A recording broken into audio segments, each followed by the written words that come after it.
अस्सलाम वालेकुम, नमस्कार, सत श्री अकाल। मैं हूं अर्शद बीसरू, आप देख रहे हैं मेवात आज तक। आइए दोस्तों, आपकी जानकारी के लिए मेवात की एक ऐसी ऐतिहासिक चीज़ मैं आपको दिखाने आज पहाड़ की यानी काले पहाड़ की चोटी पर चढ़ चुका हूं। और मेरे साथ में मेवात के दो वरिष्ठ पत्रकार भी इस वक्त मौजूद हैं। एक अमर उजाला से, नगीना से जो राजुद्दीन जंग मेरे साथ जुड़ चुके हैं, और इसके अलावा पंजाब केसरी से आस मोहम्मद जी मेरे साथ जुड़ चुके हैं, और समाज सेवक मुबारक अटेरना भी मेरे साथ जुड़ चुके हैं, और कुछ युवा और भी हैं जो कि हमारे कैमरे के पाछे खड़े हैं। तो घाघस गांव के इस पहाड़ के ऊपर हमारी टीम इस टाइम बड़ी मशक्कत के साथ चढ़ रही है। कई किलोमीटर की दूरी तय करेंगे हम, और उसके बाद एक ऐसा झरना, ऐसी झील आपको दिखाना चाहते हैं जिसे देखकर आप दंग रह जाएंगे। पहली दफा इतनी ऊंचाई पर चढ़ रहा हूं, लेकिन इंशाल्लाह मंजिल तक पहुंचेंगे और आपको वो दृश्य, वो नज़ारा जरूर दिखाएंगे।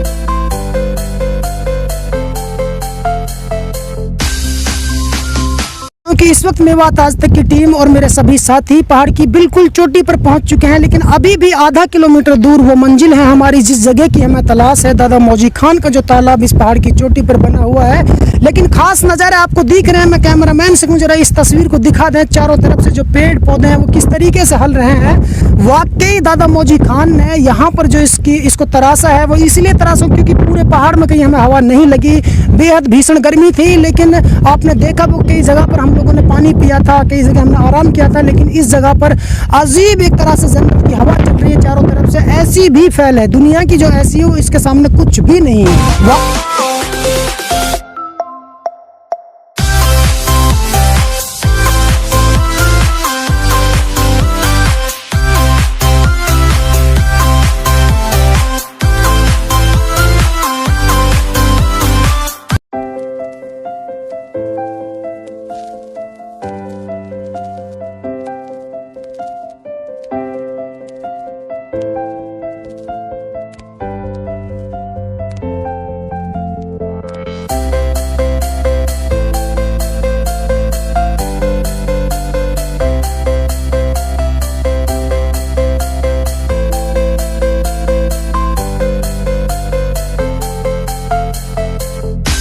काला पहाड़ सुहावना इर्द गिर्द मेवात, काला पहाड़ सुहावना इर्द गिर्द मेवात, और नदी नहीं नाला घना ये कुदरत की सौगात। सर्द हवाएं, मौसम बेहतरीन है, और यहाँ पर जो है पहाड़ की चोटी पर, यानी कि हम 10 किलोमीटर दूरी तय करके, मैं और मेरे सभी पत्रकार साथियों ने 10 किलोमीटर की दूरी तय की है। और उसके बाद मैं यहाँ पर एक ऐसे झरने का मैं दीदार कराने वाला हूँ जिसे देखकर आप वाकई दंग रह जाएंगे। एक दृश्य कहूँ या फिर करिश्मा कहूँ, क्योंकि पहाड़ की चोटी पर पत्थरों की चट्टानों के बीच में एक तालाब है। अपने कैमरामैन से कहूँगी जरा वो तस्वीर, वो नज़ारा हमारी जनता को बेसब्री से इंतजार उन्हें जरा दिखा दीजिए। हम स्टेप बाय स्टेप ऊपर लेकर आपको चलते हैं।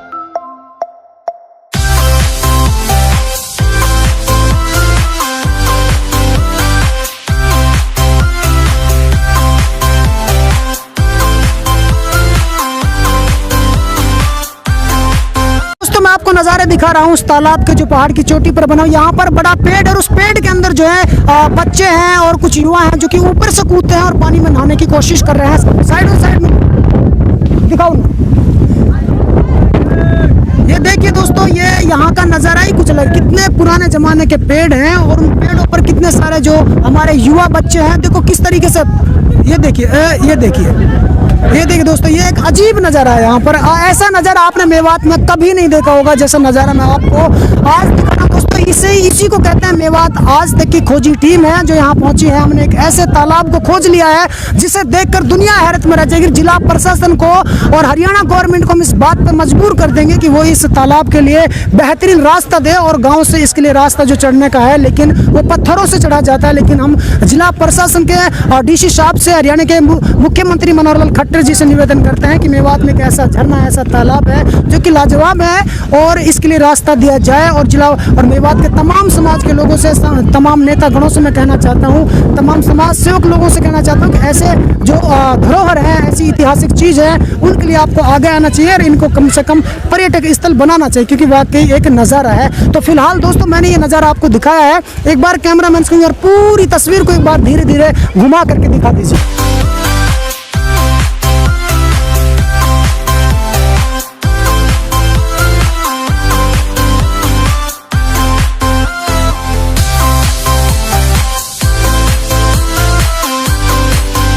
तमाम जो बातें बताई थी वो वाकई बिल्कुल सच साबित हुई है। यहाँ पर बड़े बड़े कदम के पेड़ हैं। कैमरामैन के अंदर सामने एक पेड़ है कि पेड़ के अंदर एक इंसान दुबक सकता है, बरसात आए तो अपना पानी से बचाव कर सकता है। कि अजीब ही पेड़ है, एक तरह से जैसे एक झोपड़ी टाइप होता है उस तरीके से पेड़ों के अंदर एक खांचे बने हुए हैं। तो सबसे पहले मैं आसिम मोहम्मद जी से पूछना चाहता हूँ कि उनको किस तरीके का नज़ारा लगा। हम जो काफ़ी पहाड़ चढ़ के ऊपर आए हैं, लगभग 5-6 किलोमीटर ऊपर चढ़ के आए हैं। बहुत काफ़ी टाइम हमें चढ़ने में लगा है और जैसा भी यहाँ आके देखा, यहाँ बहुत सर्द हवाएं, तो यहाँ पे आके सारी जो थकान थी वो दूर हो गई और बहुत अच्छा लगा। और अच्छा, एक मेन पॉइंट पे हम आ जाते हैं कि अब ये नज़ारा आपने देख लिया है। नज़ारा तो वाकई ये जन्नत से कम नहीं, जन्नत किसी ने देखी नहीं, लेकिन जन्नत जो दुनिया के हिसाब से हम कहें तो ये वाकई जन्नत की एक हवा है, चल रही है यहाँ पर। लेकिन आप मुझे बताइए कि जिला प्रशासन को, मेवात के तमाम लीडरों को, मेवात की समाज सेवक संस्थाओं को, मेवात के वकील साहिबानों को, तमाम आवाम को आप इसे लेकर हरियाणा की खट्टर सरकार, केंद्र की मोदी सरकार को क्या पैगाम इस चैनल के माध्यम से दोगे कि मेवात जिले का देश का सबसे पिछड़ा जिला, लेकिन उसमें ऐसी धरोहर, ऐसे दृश्य है जिन्हें देखकर लोग दंग रह जाएंगे। अरशद भाई, मेवात में इस बात में कोई शक नहीं है कि मेवात में काफ़ी ऐसी ऐतिहासिक जगह हैं जिनको पर्यटन स्थल के रूप में विकसित किया जा सकता है। जैसे कि फिरोजपुर झिरना के वो झीलें हैं, और दूसरी बात कोटला झील है, तीसरी बात हमारे साहब चौखा पर ऐतिहासिक दरगाह है।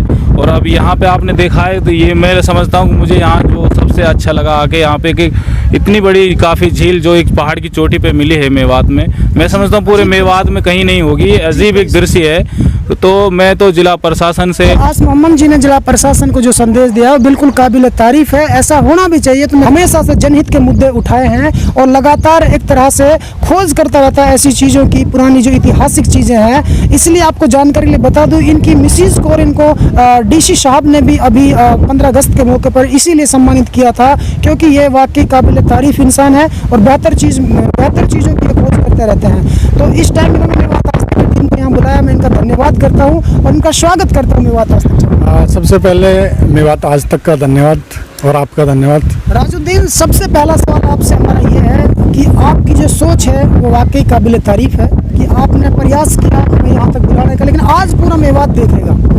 मेवात में शायद पहला ऐसा नज़ारा है कि नज़ारे बहुत हैं लेकिन नज़ारा इसलिए खास बन जाता है कि पत्थरों की चट्टानों के बीच में पानी का होना, बड़े बड़े कदम के पेड़ का होना, कदम के पेड़ के अंदर नीम का पेड़ का होना और कदम के पेड़ के बीचों बीच ऐसे इस तरीके के खांचे बने होने जिनमें बरसात में बच्चे दुबक सकते हैं, बच्चे बरसात से बच सकते हैं। कि ये एक अजीब करिश्मा यहाँ पे सोचेंगे तो बड़ी गहरी बात है। किस दौर में बना था, इसकी सच्चाई क्या है?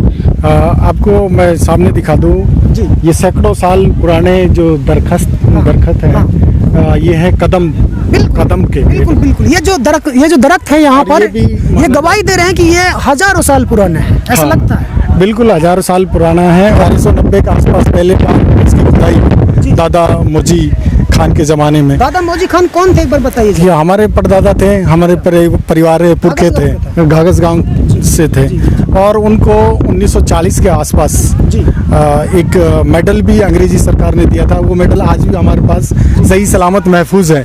आप देखोगे तो उस पर चौधरी मोजी खान कंसाली लिखा हुआ है और एक घाघस और कंसाली एक पंचायत उस समय मेडल दिया था अंग्रेजी हुकूमत ने दिया? अंग्रेजी हुकूमत ने दिया है। तो उसके बाद बताते हैं कि 1910 दोस्तों आपको जानकारी के लिए बता दूं, मेवात के अंदर ऐसे इतिहासकार बुजुर्ग रहे हैं, ऐसे दाने यहाँ पर पैदा हुए जिन्होंने अंग्रेजों को मारा भी था, काटा भी था, देश को आज़ाद भी कराया था, लेकिन उनसे मेडल भी हासिल किया था। उनकी एक खास बात ये थी कि 1910 के आसपास दोबारा इसकी खुदाई हुई, क्योंकि ये छोटी झील थी, इसे थोड़ा बड़ा बनाने में ज़्यादा पानी यहाँ रुके, इसलिए इसे जो जीव जंतु हैं उनका भला हो। और जो इंसान हैं जो हमारे यहाँ बगल में, हम अब जहाँ खड़े हैं हम राजस्थान में खड़े हुए हैं, ये राजस्थान की सीमा है, ये हरियाणा की सीमा नहीं है जहाँ हम खड़े हुए हैं, ये आदि सीमा ये राजस्थान की, यहाँ हम खड़े हैं, और ये तालाब हरियाणा की सीमा में है। ये दोस्तों ये बात भी बड़ी निकल कर सामने रही है, जो पहाड़ है बताया जाता है कि कम से कम 4-5 किलोमीटर की इस पहाड़ की यानी कि अडाई है, और खड़ाई तो इसकी काफ़ी लंबी है, और लंबाई भी इसकी 100 किलोमीटर से ज़्यादा इसकी लंबाई है। तो फिलहाल जो बात यह है कि राजस्थान और हरियाणा के बीचों बीच में ये झरना है, लेकिन ये जो झरना है ये हरियाणा के हिस्से में आता है, इसके इस साइड में जो वो राजस्थान है जी। और ये फिर धीरे धीरे ये तालाब कदम ताल के नाम से बड़ा मशहूर हुआ, और इसे चौड़ाने में, इसको एक झील स्थापित करने में दादा मौजी खान का बड़ा योगदान रहा उस दौर में। और फिर उसके बाद में जो हमारी ग्राम पंचायतें हैं वो भी लगातार इसकी खुदाई और ये सारे काम कराते आ रहे हैं, ताकि आप देखते हो इस पुराने दौर में, अब तो हम आज के दौर में कंप्यूटर दौर में आ चुके हैं, जब आप 100 साल पीछे, 90 साल पीछे जब जाओगे तो इसी में बकरियां पानी पीती थी, इसी में इंसान पानी पीते थे, जो भी चरवाहे यहाँ आते थे तो पानी यहीं पीते थे। तो दोस्तों इसका अर्थ ये निकल कर सामने आता है, इतिहास तो हमने नहीं पढ़ा है, मगर ऐसा लगता है कि दादा मौजी खान ने इस तालाब का निर्माण इसलिए कराया था कि उस जमाने में नलों का निर्माण नहीं था और पहाड़ की चोटी पर कुएं भी नहीं होते थे, इसलिए उन्होंने ऐसा झरना, ऐसे तालाब यानी कदम ताल के नाम से यहाँ पर एक ताल कटोरा कहें या फिर तालाब कहें, उसका निर्माण कराया, जिससे इंसानों की और जानवर तमाम पक्षियों की यहाँ से प्यास बुझती थी जी। आज की तारीख में भी यहाँ 40 जो कदम के पेड़ हैं आपको दिखाई दे रहे होंगे। ये गांव के, हमारे गांव की घाघस के ही बच्चे हैं जो आज यहाँ नहाने आए हैं जी। इसके लिए रास्ता दीजिए जो इस पे पब्लिक आसानी से चढ़ सके। हमारी मेवात सबसे पीछे है और ऐसी ऐसी जगह बच रही हैं यहाँ पर। हम सरकार से मांग करेंगे कि इन मांगों को पूरा कीजिए। बहुत ही बेहतरीन लगा मुझे, और मैं आपका भी शुक्रिया अदा करना चाहता हूँ जो आपने इतनी मेहनत करके आप इसको लोगों के सामने रख रहे हो। और हम तो हरियाणा सरकार से यही मांग करते हैं कि इसको पर्यटन स्थल के रूप में विकसित किया जाए। और हल्की जो बूंदाबांदी है वो भी यहाँ शुरू हो गई है, सुहाना मौसम है। और मैं तो जिला प्रशासन से, हरियाणा सरकार से और केंद्र सरकार से मांग करता हूँ कि इसे पर्यटक स्थल बनाया जाए, ताकि यहाँ के लिए पर्यटक स्थल बनाने के साथ साथ एक रास्ता हो, और जो इधर राजस्थान को भी जोड़े और हरियाणा को भी, दोनों प्रदेशों को जोड़े। इस साइड में घाघस गांव पड़ता है, लेकिन इसके उस साइड में राजस्थान का कौन सा गांव आता है? अरंड का गांव पड़ता है। क्रांता का साथ राजा हसन खान मेवाती ने नहीं दिया, और अपने हमवतन भाई, हमवतन राजा राणा सांगा का साथ दिया। आज उस बलिदान को याद करते हुए कम से कम हम सरकार से मांग करते हैं, और मेवात आज तक के माध्यम से मांग करते हैं कि इस तालाब को एक पर्यटक स्थल बनाया जाए और एक रास्ता राजस्थान और हरियाणा की तरफ से जोड़ा जाए। तो मैं हरियाणा सरकार के लिए एक संदेश देना चाहता हूँ अपनी तरफ से कि राजा हसन खां मेवात एक ऐसे राजा हुआ करते थे। आज मेवात सबसे पिछड़ा है, लेकिन उस जमाने में जब रजवाड़ों का दौर था तो मेवात किसी से पीछे नहीं था, और राजा हसन खां मेवाती ने ऐसी कुर्बानी इस मुल्क के लिए दी है जो भारत का इतिहास गवाह है, भारत का संविधान गवाह है। राजा हसन खां मेवाती मात्र एक पहले में ऐसे राजा थे जिन्होंने हिंदुस्तान की सरजमीन के लिए, हिंदुस्तान के हिंदू राजाओं के लिए सबसे बड़ी कुर्बानी दी थी। इससे बड़ा कोई इतिहास हिंदुस्तान में किसी का हो नहीं सकता है। मैं जानने के लिए बता दूं, जब युद्ध चल रहा था तो महाराणा सांगा के एक तीर लग गया था बलबन की फौज की तरफ से, तो वो मैदान छोड़कर जा रहा था, लेकिन उस वक्त जो है घबरा गई थी महाराणा सांगा की फौज। तो मेव सैनिक थे 12,000 घुड़सवार जो अपने राजा हसन खां मेवाती के साथ खड़े थे। राजा हसन खां मेवाती ने कमान संभाली थी और ये कहा हिंदू सैनिकों के लिए कि आप घबराएं नहीं, मैं तुम्हारा राजा हूं, उसकी जो कमान है मैं संभालूंगा, और मरते दम तक यहाँ युद्ध करना है। और लास्ट टाइम तक लड़े, और बाबर के उस युद्ध में 12,000 घुड़सवार और राजा हसन खां मेवाती शहीद हो गए। लेकिन आज हमें कुछ नहीं मिला, मेवात सबसे पिछड़ा है। एक नल्लड़ हॉस्पिटल सिर्फ उनके नाम से बनाया गया है। तो आज ये कदम ताल जो तालाब है घाघस गांव के ऊपर, मैं निवेदन करना चाहता हूं अपने डीसी साहब से, मुख्यमंत्री जी से, मनोहर लाल खट्टर जी से और देश के प्रधानमंत्री नरेंद्र मोदी जी से कि वो कम से कम राजा हसन खां मेवाती के उनके बलिदान के बदले में कम से कम उनके नाम से या फिर उनकी जो यहाँ आवाम करें, हमारी मांग को पूरी करें और इस तालाब के लिए रास्ता दें और इसको पर्यटक स्थल बनाया जाए। अन्यथा ऐसा नहीं होता है तो ये मेवात के साथ सौतेला व्यवहार है। तो दोस्तों फिलहाल इतना ही, फिर लेकर हाजिर होंगे ऐसे एक ताजा अपडेट। तब तक आप बने रहे सिर्फ और सिर्फ मेवात आज तक के साथ।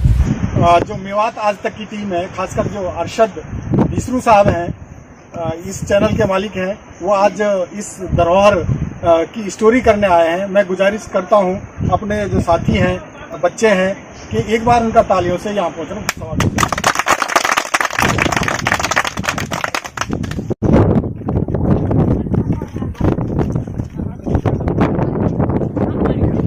ये देखिए दोस्तों, चारों तरफ पहाड़ है और पहाड़ के बीचों बीच ये कदम ताल जो है तालाब है, जिसको आज हमने आपको दिखाया है।